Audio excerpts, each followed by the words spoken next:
পরীক্ষায় ভালো ফলাফলের জন্য 100% পরীক্ষিত কিছু আমল দিব ইনশাআল্লাহ তাআলা। পরীক্ষায় ভালো ফলাফল আসবেই আসবে। অনেক বড় বড় ইসলামিক স্কলাররা তারা কোরআন এবং হাদিস লব্ধ জ্ঞান থেকে গবেষণা করে 3টি বিষয়কে বাছাই করেছেন। কয়টা বিষয়?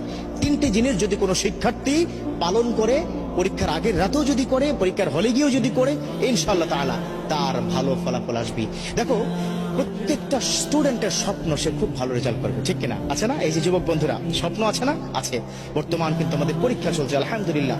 আমাদের কারো সন্তান, কারো ভাই বোন, আমাদের পরীক্ষা চলতেছে। বাচ্চাদেরকে আজকে গিয়েই এই ট্রিটমেন্টটা দিবেন। চাচা, আজকে গিয়েই আপনার সন্তানকে বলবেন যে তোমাকে এই 3টি বিষয় দিলাম, অথবা আমার ভিডিওটা তাকে দেখাবেন, পারলে একটু শেয়ার করে দিবেন। কারণ এই ভিডিও শেয়ারের মাধ্যমে যদি কোনো শিক্ষার্থী বন্ধু তারা যদি এই আমলটা করতে পারে, তাদের পরীক্ষা যখন ভালো ফলাফল হবে, ওই একটা ছোট্ট শেয়ারের কারণে আপনার আমল নামায় কিন্তু আল্লাহ পাক সওয়াব লিখতেই থাকবে। সুবহানাল্লাহ। কয়টা বিষয় বললাম? 3টা বিষয়। যুবকরা, কয়টা? 3টা বিষয়। 1 নম্বর হচ্ছে, যেদিন পরীক্ষা তার আগের দিন রাতে মেধাটাকে কি ঠান্ডা মাথায় রেখে পড়াশোনা করতে হবে। খুব একটা উচ্ছৃঙ্খল, এটা পড়া হয় নাই, ওটা পড়া হয় নাই, আফসোস করা যাবে না। কি করা যাবে না? আফসোস করা যাবে না। ঠান্ডা মাথায় বই নিয়ে পড়তে হবে সাজেশন অনুযায়ী, ঠিক আছে? তবে তাড়াহুড়া করা যাবে না, গভীর রাত পর্যন্ত জাগা যাবে না। 2 নম্বর হচ্ছে, আল্লাহর প্রতি সর্বোচ্চ তাওয়াক্কুল করতে হবে। বিশ্বনবী সাল্লাল্লাহু আলাইহি ওয়াসাল্লাম তিনি কিন্তু এই বিষয়টাকে খুব বেশি পরিমাণে গুরুত্ব দিয়েছেন। আর আল্লাহ পাক নিজেই তো বলে দিয়েছেন, ওমা ইয়াতাওয়াক্কাল আলাল্লাহ ফাহুয়া হাসবুহু। Those the people are depend on almighty, Allah is good enough for হিম।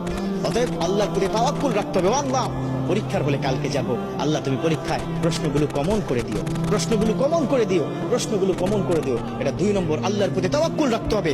আল্লাহর কাছে চাইলে আল্লাহ ফেরত দেন না। উদউনি আস্তাজিব লাকুম। আল্লাহ পাক নিজে বলে দিয়েছেন, ও আমার বান্দারা, ও আমার গোলাম, ও শিক্ষার্থীরা, আমাকে বলো, তোমার সমস্যার সমাধান করে দিব, তোমার ডাকে আমি সাড়া দিব।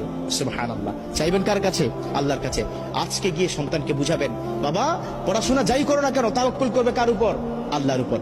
3 নম্বর, এই 3 নম্বরটা একটু লম্বা, বাট এই আমলটা কিন্তু করতে হবে। 3 নম্বর আমলটা হচ্ছে, তুমি যখন পড়তে বসবে তখন রব্বি জিদনি ইলমা এটা পড়বে। রব্বি ইয়াসসির ওয়ালা তুআসসির ওয়া তাম্মিম আলাইনা বিল খায়র। কোরআনের কিন্তু আয়াত, এটা 2 সূরা থেকে 2টো আয়াত সংমিশ্রণ করে অনেক আল্লাহর ওলিরা তাদের যারা অনুসারী তাদেরকে বলেছেন যে এই 2টো আয়াত যদি কোনো সন্তান পড়তে থাকে, তিনি যা পড়বেন দ্রুত মুখস্থ হবে এবং সেটা মাথায় থাকবে। কথা ক্লিয়ার? রব্বি জিদনি ইলমা রব্বি ইয়াসসির ওয়ালা তুআসসির ওয়া তাম্মিম আলাইনা বিল খায়র। এটা পড়তে হবে পড়ার আগেই, এবং সকালবেলা ঘুম থেকে উঠে মেন্টালি ফ্রি থেকে একদম ফ্রেশ হয়ে উজু করে তারপরে যা কিছু প্রয়োজন পরীক্ষার হলে যাওয়ার জন্য সেগুলো হাতে নিয়ে বিসমিল্লাহি তাওয়াক্কালতু আলাল্লাহ বলে কিন্তু ঘর থেকে বের হতে হবে। একটা টিপস দিব, সেটা হচ্ছে পিতামাতার কাছে একটু দোয়া চাইতে হবে। আল্লাহু আকবার। একটা কথা কি মাথায় রাখবে, এই পিতামাতা যদি তোমাকে দোয়া করে দেয়, পৃথিবীর কোথাও তুমি ঠেকবে না। পরীক্ষার হল তো স্বাভাবিক একটা বিষয়। এবার পরীক্ষার হলে প্রবেশ করার পরে বিসমিল্লাহ করে পরীক্ষার হলে প্রবেশ করবে। আমরা বর্তমান সময় আমরা কি দেখি, আমাদের সময় ছিল যে পরীক্ষার হলে গেলেই বন্ধু বান্ধব হই হুল্লোড়, চিৎকার চেঁচামেচি, তুই কে নাকি পড়েছিস কিনা, এই কি ব্যাপার, কি দোস্ত তোর কি খবর, এই ধরনের কথা বলা যাবে না। একদম চুপচাপ ঠান্ডা মাথায় নিজের